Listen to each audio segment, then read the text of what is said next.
Olá, caro aluno, bom dia, boa tarde, boa noite. Não sei a que hora você me assiste, mas aqui retorno mais uma vez. Quem vos fala é o professor Cláudio Gabriel e dando continuidade ao nosso primeiro vídeo, onde iniciamos a conversar um pouco sobre os aspectos estruturais de reatividade de aldeídos e cetonas. Vamos hoje falar um pouquinho sobre a adição de nucleófilos à carbonila, em especial nucleófilos de oxigênio. Vamos lá? Bom, as reações de adição nucleofílica à carbonila, elas basicamente ocorrem de um esquema geral. A adição do nucleófilo ao carbono carbonílico de um aldeído cetona, onde esse nucleófilo pode ser um nucleófilo carregado negativamente ou um nucleófilo neutro, tá? E você observa que nos produtos ocorre exatamente a adição de um nucleófilo e um átomo de hidrogênio, né? Então o produto é um álcool, ok? Então você faz uma transformação de uma carbonila para álcool e a adição de um nucleófilo, ok? Bom, em termos de mecanismo, né? Um mecanismo bem geral em meio neutro, a primeira etapa é exatamente a adição do nucleófilo. Você observa que o carbono da carbonila, possuindo seu caráter eletrofílico, sofrerá o ataque do nucleófilo, tá?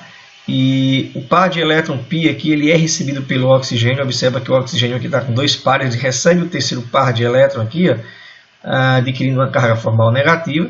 Esse intermediário aqui tetraédrico atua como base, abstraindo o hidrogênio da água, né, de uma fonte de próton, nesse caso especial a água, tá? Gerando o respectivo produto, né, de adição e a liberação de OH-. Ok? Então a segunda etapa, ela basicamente o que eu chamo de protonação, é uma etapa de ácido-base, tá ok? Que ocorre. Observe que reações com nucleófilos carregados negativamente ou neutros vão bem, né, em um mecanismo neutro, sem a presença de catalisador, né? Se eu tenho um nucleófilo forte, então eu não tenho a necessidade de um processo catalítico, né? O que a gente vai ver agora no nosso próximo slide, onde eu agora utilizo um ácido como catalisador. Então, a primeira etapa, mecanisticamente falando, é a etapa de ácido-base, ou protonação do oxigênio da carbonila, gerando uma carbonila agora protonada. Aqui eu represento uma segunda estrutura canônica, tá ok? Na segunda etapa ocorre a adição do nucleófilo ao carbono eletrofílico da carbonila protonada, tá? Você observa que nesse mecanismo eu representei essa forma canônica aqui, mas poderia ser essa aqui também, não tem nenhum problema, tá ok? E a última etapa, que é a etapa 3, é exatamente a ácido-base, onde esse intermediário atua como ácido doador de próton e o ânion livre aqui acaba abstraindo esse hidrogênio e o par de elétron aqui se deslocando para o átomo do nucleófilo, né? No caso, o átomo nucleofílico, neutralizando aí essa carga positiva que ele se encontrava antes, gerando aqui uma estrutura neutra, ok? Então você observa que em um processo sob catálise, a protonação ela precede a adição nucleofílica. Em slide anterior, nós fizemos direto, né? A adição nucleofílica seguida da ácido-base. Aqui não. Se o meio é ácido, a primeira etapa mecanística é a protonação da carbonila, porque aí você está catalisando esta reação. A questão é, por que eu estou catalisando essa reação? Bom, para explicar isso aqui, você observa aqui uma ideia. Eu tenho aqui uma carbonila com delta mais e um delta menos polarizada, e eu realizo a protonação gerando essa estrutura. Observa que essa estrutura protonada, ela é uma espécie mais eletrofílica. Por quê? Porque aqui eu tenho cargas opostas, né, em uma forma canônica, né, e não contribui tanto para o híbrido. Contribui sim, mas não muito para o híbrido, né? Se você analisar a ordem de contribuição de formas canônicas para o híbrido, você vai observar que uma das que contribui menos são exatamente essas formas canônicas com cargas, com separação de cargas, tá? E diferentemente aqui, que há um dipolo formado, aqui não. Aqui eu tenho um oxigênio positivo e se eu fizer uma segunda estrutura canônica, né, Aqui eu vou chegar a um carbono com carga positiva, se eu fizer aqui, né? E você, de uma certa forma, tem um caráter eletrofílico nesse carbono maior do que aqui onde há separação de cargas. Tá, ok? Então há um processo catalítico e as reações realmente elas ocorrem com maior velocidade. Então você observa que reações com nucleófilos neutros necessitam de catálise e essa etapa mecanística envolve exatamente a protonação da carbonila, tendo em vista que a carbonila, altamente versátil, possui tanto um sítio eletrofílico, que é o carbono, como também um sítio básico, que é o átomo de oxigênio. Você observa através dessa representação aqui que eu posso enxergar uma adição à carbonila através da teoria dos orbitais moleculares de fronteira, a interação do orbital HOMO, do nucleófilo e do LUMO da espécie carbonilada. Tá? O ataque não ocorre em qualquer ângulo, é um ângulo bem definido, tá? Conhecido como ângulo de Bouguereau-Nitz, aproximadamente 109 graus por aí, tá? De ataque. E eu vou agora fazer uma perguntinha para vocês. Se a gente analisar o processo de catálise pela teoria do orbital molecular de fronteira, o que é que nós podemos afirmar que ocorre com a energia LUMO do composto carbonilado após a protonação?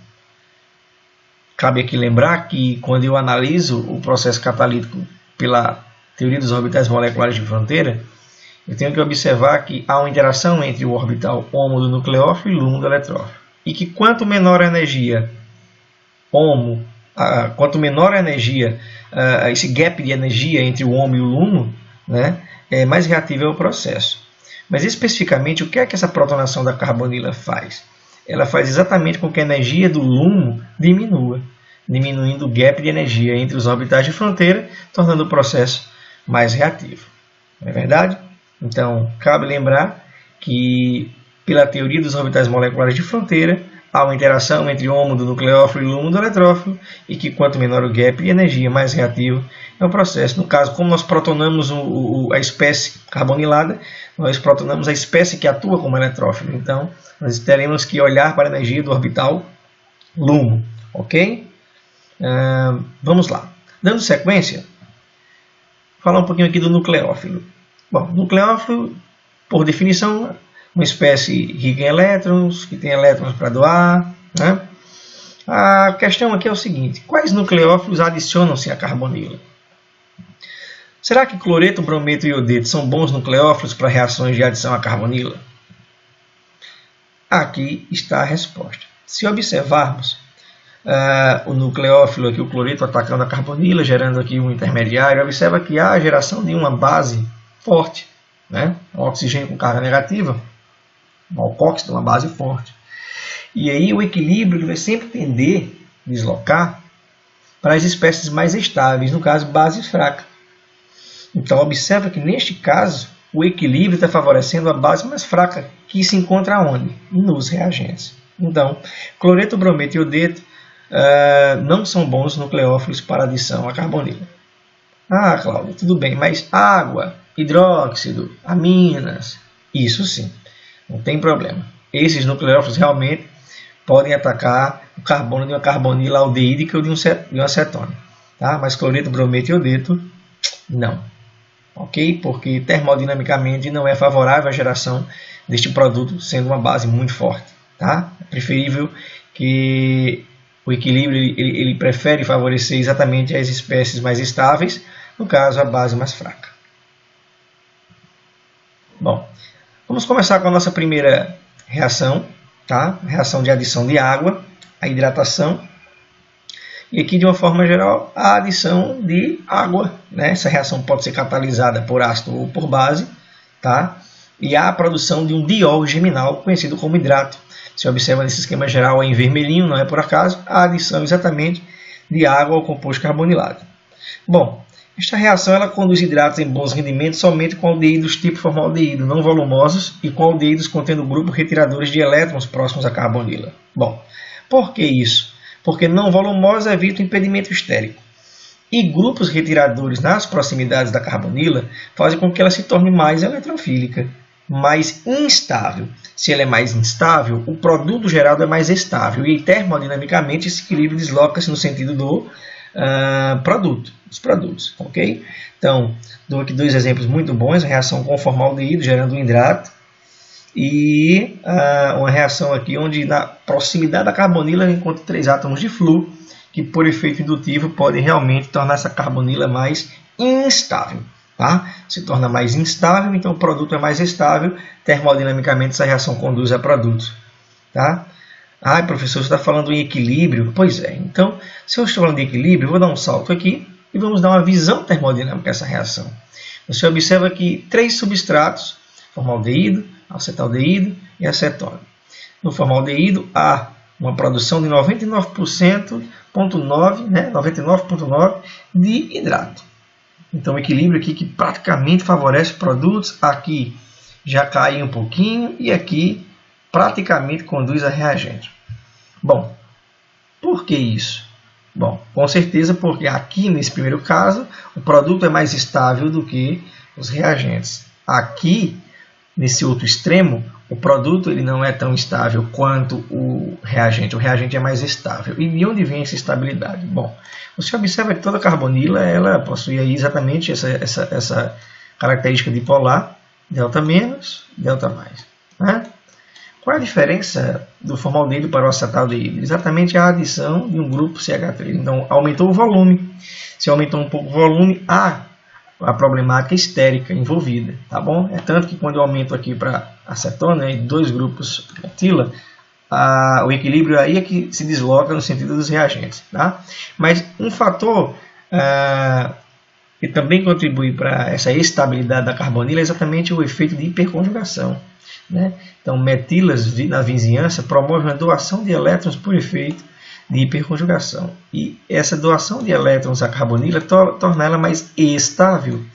Se torna ela mais estável, olha para a acetona, então é como se um gráfico de energia aqui, um pouco mal feito que eu vou fazer aqui, ó, a energia, tá? Aqui um caminho do processo. É como se ela fosse mais estável, como se ela fosse menor energia do que o meu produto. Tá? Então, se aqui é reagente e aqui é produto, então o processo totalmente desfavorável do ponto de vista energético, né? A produto, né? Então é endergônico, então há um deslocamento do equilíbrio no sentido exatamente dos reagentes, tá ok? Então quanto mais estável for o reagente, o equilíbrio desloca para ele. Nesse caso, o efeito de hiperconjugação atua nessa estabilidade da carbonila, ok? O aumento de números de grupo alquila no carbono carbonílico diminui a quantidade de hidrato no equilíbrio. Continuando o nosso olhar, temos aqui 2 conclusões. Grupos doadores de elétrons próximos ao carbono carbonílico estabiliza o grupo carbonila, diminuindo a quantidade de hidrato no equilíbrio. Já grupos retiradores promovem um efeito contrário. Eles desestabilizam a carbonila, então aumenta a quantidade de hidrato no equilíbrio. Aqui o exemplo que a gente viu anteriormente, um carbono contendo 3 grupos cloro, na vizinhança desse carbono que já tem um caráter eletrofílico, também tem sítios deficientes de elétrons, então você observa que carga parcial positiva nas proximidades da carbonila tornam a carbonila desestabilizada. Assim, há uma maior proporção de hidrato formado. Vamos praticar? Assinale qual composto em cada par que forma altas porcentagens de diol geminal no equilíbrio. Bom, está aqui 2 pares. A gente entende que tem que analisar essa relação de estabilidade, então vamos olhar para cá. Eu tenho aqui um aldeído e eu tenho aqui uma acetona. Então, qual que gerará mais hidrato, né? Porcentagem de hidrato. Bom, vai gerar porcentagem de hidrato aquele que a carbonila não for tão estável, não é verdade? Então você observa que esse carbono carbonílico aqui está vizinho de carbono, hidrogênio e carbono, hidrogênio. Então, esses grupos laterais podem estabilizar a carbonila por efeito de hiperconjugação. Ô Cláudio, mas aqui também não tem um carbono? Sim, mas é um aldeído. Então, o efeito aqui é menor do que aqui, onde eu tenho 2 possibilidades na proximidade da carbonila de estabilidade. Então, aqui eu estabilizo melhor. Então, se aqui estabiliza melhor, aqui não é bom para formar hidrato, né? Aqui é melhor. Daí, você observa que esse composto ele forma altas porcentagens de diol. Já na letra B, o primeiro composto ele deve ser aquele que vai gerar altas porcentagens de diol geminal. Por quê? Porque na proximidade dessa carbonila, veja que aqui é um aldeído e aqui também é um aldeído. Mas aqui eu tenho um grupo que não mais faz um efeito de doação de elétrons para a carbonila, mas um efeito de retirada de elétrons por efeito indutivo. Então, se retira, torna essa carbonila mais instável do que essa. Se torna mais instável, com certeza, o produto, o hidrato gerado dela, é mais estável do que o material de partida, tendo assim uma maior porcentagem de diol no equilíbrio. Ok? Uma outra questão: qual dos compostos abaixo é o mais estável? E qual composto tem uma maior porcentagem de hidrato no equilíbrio? Está aí 2 aromáticos, 2 cetonas, né? Onde a diferença básica entre elas, deixa eu assinalar aqui para vocês, é que eu tenho aqui um grupo, né, que é retirador de elétrons por efeito de ressonância. Tá? Você pode brincar aqui um pouquinho de forma canônica. E aqui, ó, eu tenho um grupo que não é retirador, mas sim doador de elétrons por efeito de ressonância. Tá? E qual é a grande influência desses grupos? Observa, para ambos os casos, a carbonila continua com o seu caráter eletrofílico. Aqui, ó, delta menos, delta mais, delta menos e delta mais. Só que se você for fazer aí no seu caderninho algumas formas canônicas para ambas as espécies, você vai observar que uma carga parcial no híbrido vai se colocar aqui, ó, positivo. Ao passo que aqui o fluxo de elétrons para o aromático faz com que essa posição aqui fique com um delta menos de carga. Tá? E se você comparar, você vai observar que essa carbonila aqui, próximo a um centro aqui, que tem uma densidade eletrônica considerável, faz com que isso aqui fique mais estável. Então, se isso fica mais estável, então há uma baixa na porcentagem de hidrato. Já aqui, na proximidade de uma carbonila eletrofílica, eu tenho também aqui um centro aqui, ó, deficiente de elétrons. Então, há uma maior instabilidade. Então, a pergunta é, qual dos compostos é o mais estável? Com certeza, é o composto 2 é o mais estável. Tá? Pelo efeito de doação de elétrons desse grupo. Agora, qual composto forma maior porcentagem de hidrato? Com certeza, esse aqui. Porque se ele é instável, o seu produto é mais estável e o equilíbrio conduz a maior formação de hidrato. Ok? Maravilha. Ainda falando sobre a adição de água, vamos dar uma olhada agora não no fator termodinâmico, mas também no fator cinético, né, na catálise. Então é uma reação que pode ser catalisada tanto por base quanto por ácido. Na catálise básica, é uma melhora do nucleófilo, tendo em vista que o grupo hidroxila ele é mais nucleofílico do que a água, né? E você observa aqui que a sequência é aquela que a gente já vinha observando nos esquemas gerais. Primeiro é a adição nucleofílica, a carbonila, e depois ácido-base, outra molécula de água aqui, água atuando aqui como solvente, gerando o diol geminal e a liberação do catalisador. Quando eu trabalho com a catálise ácida, há a melhora do eletrófilo, há a diminuição da energia Lumen, como a gente já tinha visto antes, e está aqui o mecanismo onde primeiro a protonação ocorre para depois ocorrer a adição nucleofílica de água, gerando esse intermediário. E como a água é solvente do meio, uma outra molécula de água aqui, ó, faz um processo de ácido-base, abstraindo esse hidrogênio, gerando o produto, o diol geminal, e reestruturando o catalisador da reação. Bom, adicionamos água e será que não podemos adicionar álcool? Também. Então, para adição de álcool, você vai observar que eu estou adicionando aí 2 equivalentes, tá, do álcool em relação ao composto carbonilado. Essas reações geralmente ocorrem sob catálise ácida e são equilibradas, né? Então, tanto ocorre o processo direto quanto o processo inverso. Nós vamos ver já isso um pouquinho. É uma reação que libera água, né? Como um subproduto. E o acetal, a estrutura de um acetal é essa, né? Não é um éter, tá vendo? É um carbono, um OR duas linhas, OR duas linhas. Esse OR duas linhas é proveniente exatamente aqui, ó, do álcool. Então, carbonila ela é transformada agora em um OR duas linhas, OR duas linhas, tendo em vista que eu adicionei aqui, ó, 2 equivalentes, tá bom? Então, o catalisador mais comum é o ácido paratolueno sulfônico, mas outros ácidos minerais também podem ser usados nessa reação. E aqui está uma reação geral, onde você observa o aldeído, adicionando aí 2 equivalentes do metanol. Observa, olha o que é que vai a transformação que ocorre.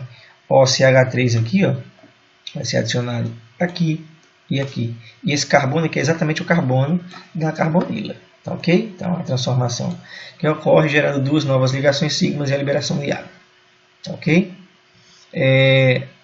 Um exemplo aqui onde eu não uso dois equivalentes de um álcool acíclico, né? Monoálcool, né? Como metanol, etanol, mas eu uso um diol. E no diol é interessante, né? Porque como eu já tenho uma mesma estrutura dos hidroxilas, eu formo um acetal cíclico, essa espécie. Olha só que interessante. A carbonila ela é transformada agora, olha o carbono da carbonila aqui. Há uma ligação com esse oxigênio, ó, esse oxigênio aqui, CH2, CH2, oxigênio. Olha só que legal. Oxigênio, CH2, CH2, oxigênio e a liberação da água. Olha que legal. Assim como a formação de dióis, que nós vimos anteriormente, as reações de formação de acetais são reversíveis e frequentemente favorecem reagentes, né? Favorecem reagentes é complicado, né? Nós queremos produtos e como obter uma maior proporção de produtos? Para nos ajudar, a gente pode tentar causar aí uma perturbação no equilíbrio usando um aparelho de Stark, removendo água do meio, né? E removendo essa água do meio reacional, deslocando o equilíbrio para os produtos. Que danado é esse aparelho de Stark, professor Cláudio? É esse aparelhozinho aqui, ó. Vou colocar em destaque ele aqui para você usando minha caneta mágica. Você vai observar que é uma vidraria bem interessante aqui, ó. E a gente manda confeccionar. Olha só que legal. E aí, basicamente, o que é que a gente faz? A gente usa um solvente no meio reacional que, junto com a água que vai sendo formada, né, no meio reacional, gere um azeótropo de mínimo, uma mistura que possui um ponto de ebulição mais baixo do que os de seus constituintes separados, né? Todo mundo já decorou que a água ela entra em ebulição a 100, mas quando realiza uma mistura azeotrópica ou com benzeno ou com tolueno até um pouco mais indicado devido à menor toxicidade frente ao benzeno, você consegue retirar essa água do meio reacional e retirando essa água do meio reacional aqui, ó, o que acontece com o equilíbrio seguindo o princípio de Le Chatelier? Ele se desloca no sentido dos produtos para restabelecer o equilíbrio, produzindo mais água e mais acetal cíclico, que é o nosso, no caso, um acetal genérico, que é o nosso produto de interesse. Termos de mecanismo, mesma sequência. Se o meio é ácido, a gente vai dividir em duas partes. Uma primeira parte onde ocorre a adição de um equivalente de álcool em meio ácido e depois a segunda adição do segundo equivalente de álcool.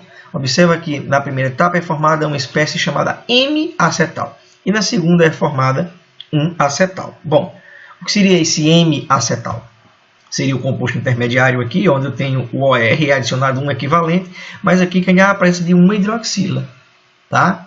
Então, na segunda adição do ROH, do segundo equivalente de álcool, você tem a estrutura do acetal com liberação de água. Cabe mencionar que essa primeira etapa aqui, ó, de formação do acetal, ela é frequentemente endergônica, então ela não é tão favorável, ela é mais favorável a reagentes, tá? Mas a segunda etapa, que é essa liberação de água, é a força motriz do processo, tá? É a remoção da água desse processo que fará com que o equilíbrio se desloque no sentido da produção do acetal, como um processo global, tá? Envolvido na síntese dessa molécula. Em termos de mecanismo, primeira etapa é a catálise, como já tínhamos visto antes. Segundo, a adição do primeiro equivalente de álcool, gerando esse intermediário aqui. Depois, o ânion gerado aqui, a espécie vai atuar como base, abstrai esse hidrogênio, restabelece aqui a estrutura do intermediário neutro com o catalisador. Até aqui eu tenho a formação do meu M-acetal, né? Depois o meio, como é ácido, ele pode realizar aqui uma etapa de ácido-base aqui, ó, onde eu tenho a hidroxila atuando aqui como base, aqui o H atuando como ácido, tá? Essa etapa é importante porque ela transforma a hidroxila nessa estrutura aqui, que se torna um melhor grupo abandonador, tá? A quinta etapa que ocorre a heterólise da ligação carbono-oxigênio, gerando aqui um carbocátion e água, tá? Observa que esse carbocátion aqui ele é estabilizado por efeito de ressonância, tá ok? E a adição do segundo equivalente de álcool ocorre na etapa 6, gerando esse intermediário e novamente uma etapa ácido-base aqui ocorre, gerando o acetal e a reconstituição do nosso catalisador ácido. Vamos praticar aqui. Duas reações para que a gente dê os produtos. Bom, vamos tentar imaginar aqui. Como é que eu dou o produto sem olhar para mecanismo? Ó, entenda. É uma reação de uma acetona com 2 mols, 2 equivalentes de álcool sob catálise ácida. Aqui o ácido para-tolueno sulfônico, tendo como sigla TSOH. Como é que eu vou dar o produto? Bom, é fácil. Ó. Você sabe que o carbono da carbonila vai sofrer a transformação. Então está aqui, ó. Vou desenhar aqui o esqueleto principal. E o que é que vai ser adicionado? 2 equivalentes do OCH3. Então, ó, você vai ter aqui, ó, OCH3 e no mesmo carbono, ó, OCH3. Olha a estrutura do acetal. Aqui um pouco diferente, né? Porque aqui eu estou com um diol.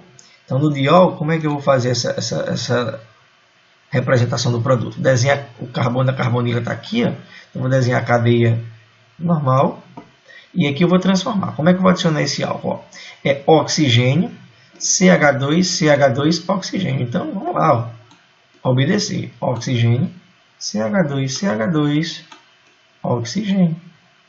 Aqui, a formação de um acetal cíclico. Ok? Classifique cada composto como acetal, hemiacetal ou éter. Olha só que exemplos interessantes. Como é que eu classifico um acetal? Acetal, um carbono ligado a 2 oxigênios. Ó. Esse carbono aqui está ligado a 2 oxigênios. Então, ele é um acetal. Aqui eu tenho um carbono ligado a oxigênio, mas não tem ligado a outro oxigênio aqui, nem aqui. Esse carbono está ligado a oxigênio aqui, mas nem tem aqui oxigênio nem aqui. Então, aqui eu classifico como um éter mesmo. Aqui, novamente, ó, encontro um carbono que é ligado a oxigênio e a oxigênio. Aqui, novamente, eu tenho um acetal. E aqui eu tenho um carbono que está ligado a OCH3 e a OH. Opa! Aqui é diferente, né? Aqui eu não tenho nem um acetal, nem um éter. Eu tenho um M-acetal.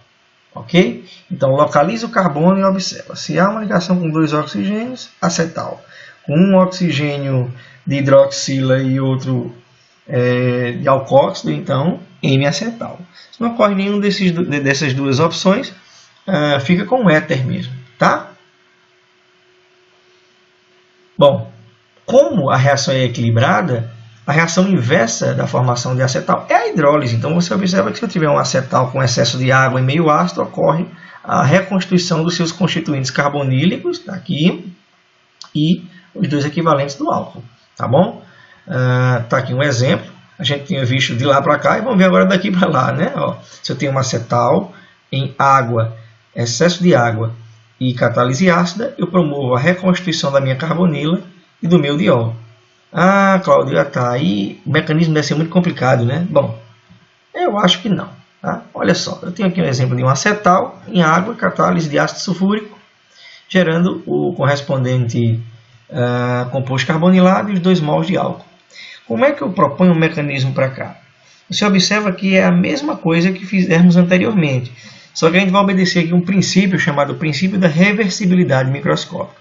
Se aquele caminho reacional da reação direta foi o de menor energia e todas as etapas são equilibradas, então o mesmo vale para o caminho da reação inversa.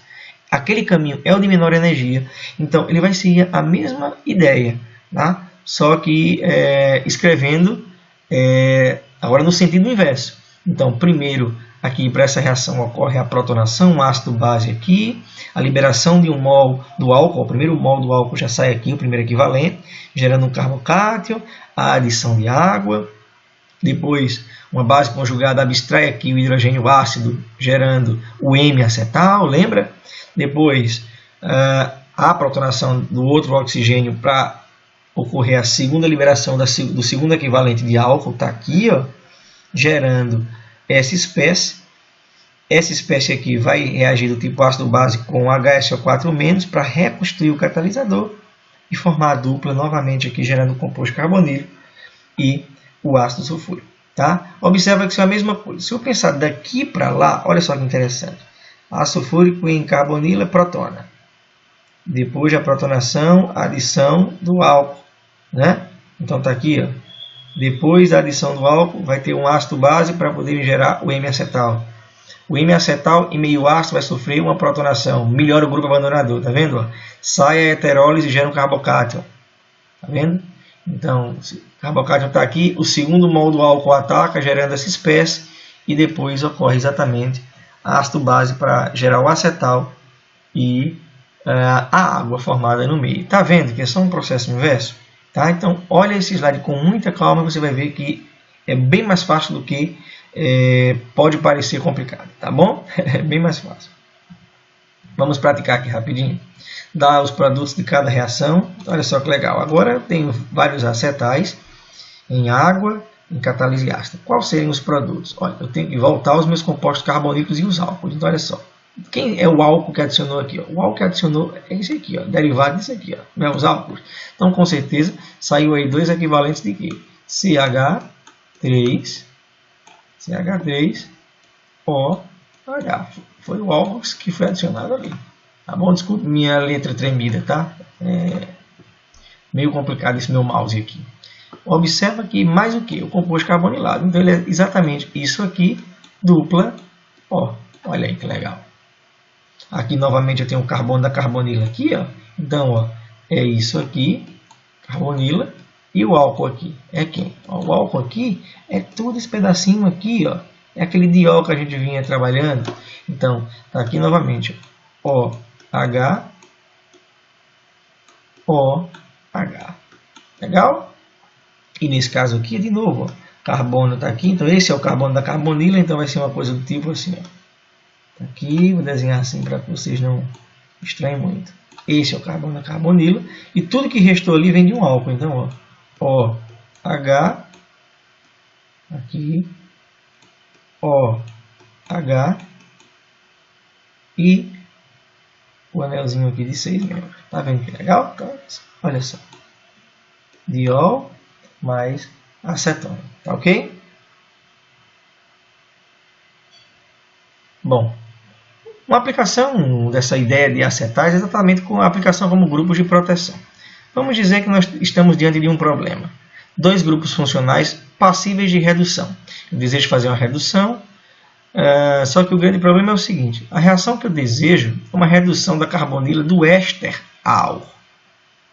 Só que, como essa carbonila da acetona é mais reativa, então, se eu colocar um reagente para reduzir, eu vou acabar reduzindo a carbonila cetônica e não do éster. E como é que eu faço essa redução seletiva? Quem poderá me ajudar? Bom, talvez Chapolin, mas eu acredito que não, porque a formação dele não é química. Então, eu vou recorrer aqui a exatamente realizar a proteção do grupo funcional interferente, né? Seguida da transformação, redução no caso desejado, no caso da nossa reação, do nosso problema apresentado, e depois a remoção do grupo de proteção. Olha só como vai ficar fácil agora vocês entenderem. Na primeira etapa, eu vou preparar um acetal cíclico da carbonila mais reativa, usando o quê? O diol e catalise ácida. Eu realizo a etapa de proteção, gerando um acetal.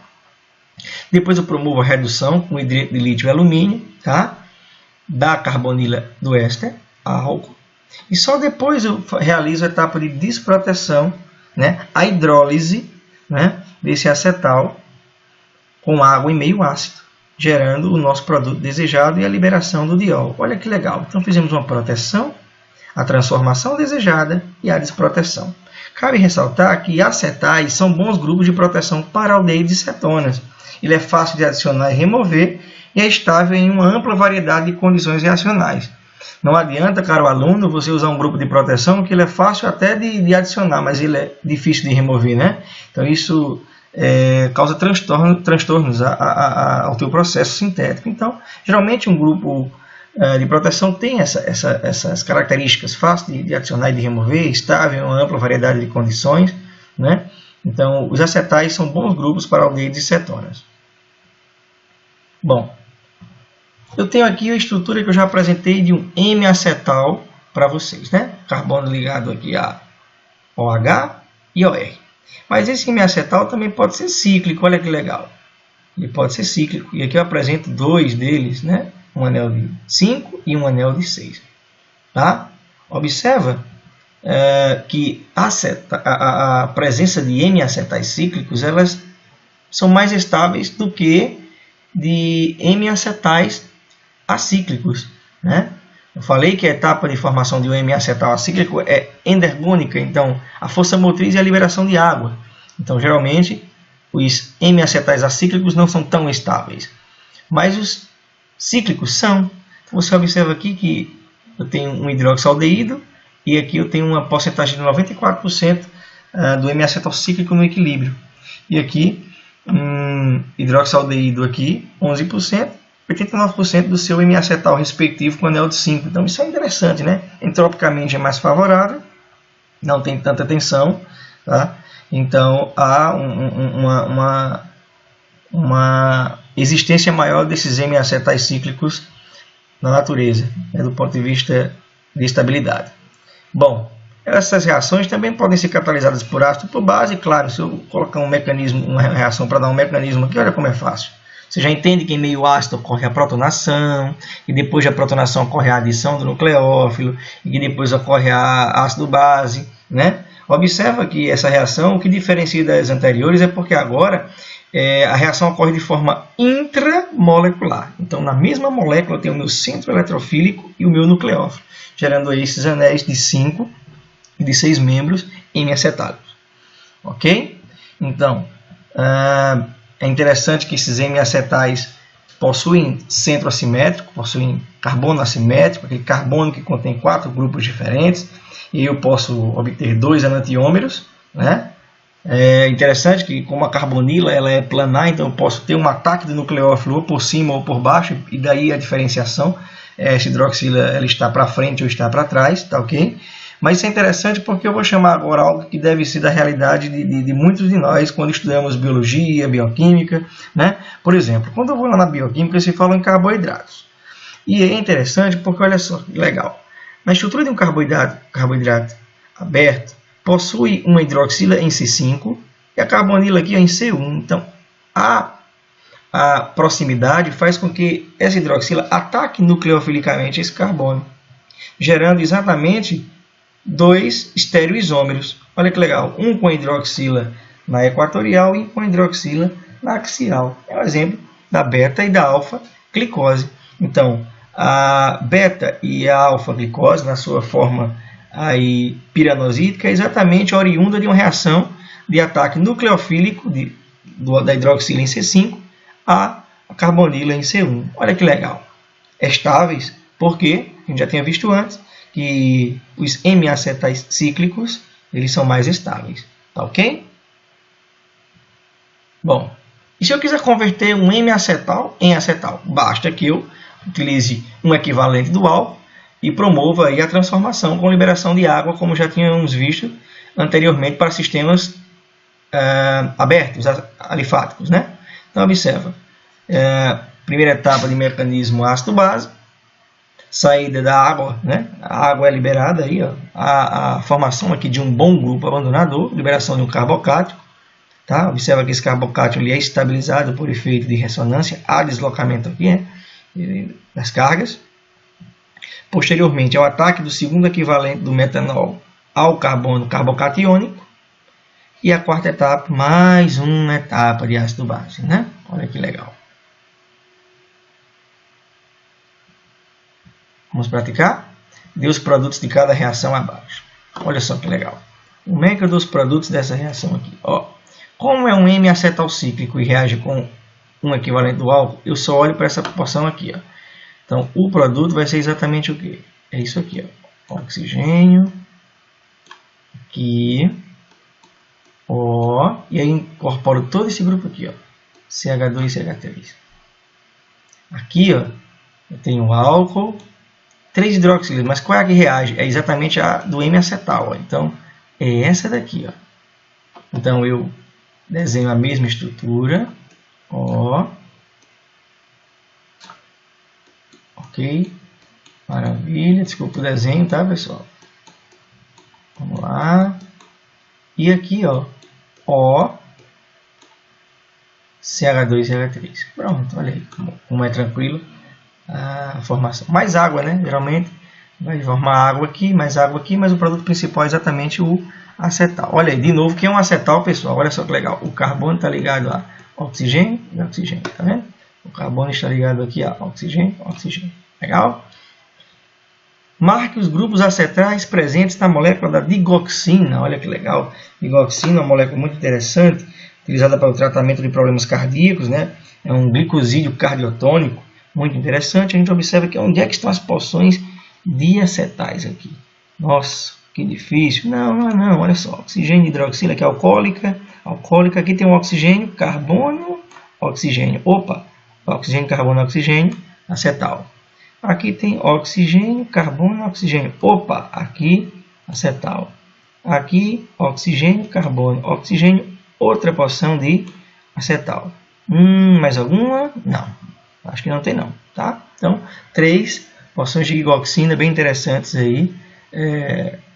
Na digoxina, 3 sítios aí acetálicos, tá? Bom, o que é que a gente pode resumir do que foi visto hoje? Nós vimos que as reações que ocorrem em aldeídos e cetonas são reações de adição, a carbonila. Elas podem ocorrer mediante catálise ou não, né? Nas reações onde não há catálise ácida, a primeira etapa de mecanismo é a adição nucleofílica e a segunda é uma etapa de ácido-base.